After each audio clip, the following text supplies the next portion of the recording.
মধ্যপ্রাচ্যে আবারও উত্তেজনা তীব্র আকার ধারণ করেছে। ইয়েমেনের হুথি আন্দোলন, যা আনসার আল্লাহ নামেও পরিচিত, সৌদি আরবের একটি গুরুত্বপূর্ণ বিমান ঘাঁটি এবং রাষ্ট্রায়ত্ত তেল কোম্পানি আরামকোর স্থাপনায় ক্ষেপণাস্ত্র হামলা চালানোর দাবি করেছে।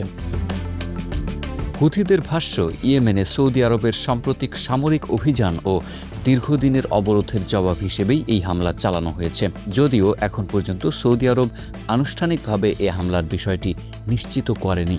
আন্তর্জাতিক ও স্থানীয় সংবাদ মাধ্যমের তথ্য অনুযায়ী শনিবার ভোরে ইয়েমেনে তৈরি ব্যালিস্টিক ক্ষেপণাস্ত্র সৌদি আরবের আসির প্রদেশে অবস্থিত কৌশলগতভাবে গুরুত্বপূর্ণ কিং খালিদ বিমান ঘাঁটিকে লক্ষ্য করে নিক্ষেপ করা হয়। একই সময়ে জিজান অঞ্চলে সৌদি আরামকোর একটি তেল স্থাপনাও হামলার লক্ষ্যবস্তু হয় বলে দাবি করেছে হুথিরা। হামলার পর সামাজিক যোগাযোগ মাধ্যমে প্রকাশিত বিভিন্ন ছবিতে জিজানের একটি তেল স্থাপনা থেকে ধোঁয়া উঠতে দেখা যায়।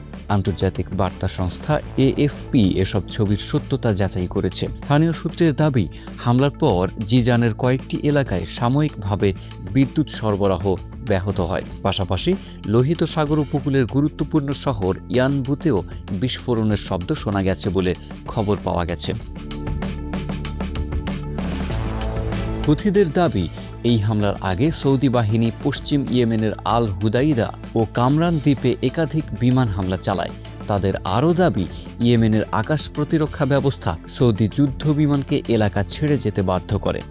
এরপরই পাল্টা হামলার সিদ্ধান্ত নেওয়া হয়। এদিকে ইয়েমেনের পররাষ্ট্র মন্ত্রণালয় এক বিবৃতিতে জানিয়েছে, সৌদি আরবের সামরিক আগ্রাসনের পরিণতির সম্পূর্ণ দায় রিয়াদকেই বহন করতে হবে। হুথি নেতৃত্বও স্পষ্ট হুঁশিয়ারি দিয়ে বলেছে, বন্দর হামলার জবাব বন্দরে, বিমানবন্দর হামলার জবাব বিমানবন্দরে দেওয়া হবে এবং ভবিষ্যতে যে কোনো সামরিক পদক্ষেপের পাল্টা জবাব আরও কঠোরভাবে দেওয়া হবে বলেও তারা সতর্ক করেছে। উল্লেখ্য, 2015 সালে ইয়েমেনে যুদ্ধ শুরু হওয়ার পর থেকেই সৌদি নেতৃত্বাধীন জোট এবং হুথি বাহিনীর মধ্যে সংঘাত চলমান। এই সময়ে সৌদি আরবের তেল স্থাপনা, বিমানবন্দর ও সামরিক ঘাঁটি একাধিকবার হামলার শিকার হয়েছে। 2022 সালে আরামকোর তেল স্থাপনায় বড় ধরনের হামলার ঘটনাও আন্তর্জাতিক অঙ্গনে ব্যাপক আলোচনার জন্ম দিয়েছিল। সর্বশেষ এই হামলা প্রমাণ করছে, ইয়েমেন সংকট এখনও শেষ হয়নি, বরং নতুন করে সংঘাত আরও বিস্তৃত হওয়ার ঝুঁকি তৈরি হয়েছে। সৌদি আরবের সম্ভাব্য প্রতিক্রিয়া, আঞ্চলিক নিরাপত্তা পরিস্থিতি এবং আন্তর্জাতিক কূটনৈতিক উদ্যোগ সবকিছুর দিকেই এখন গভীর নজর রাখছে বিশ্ব।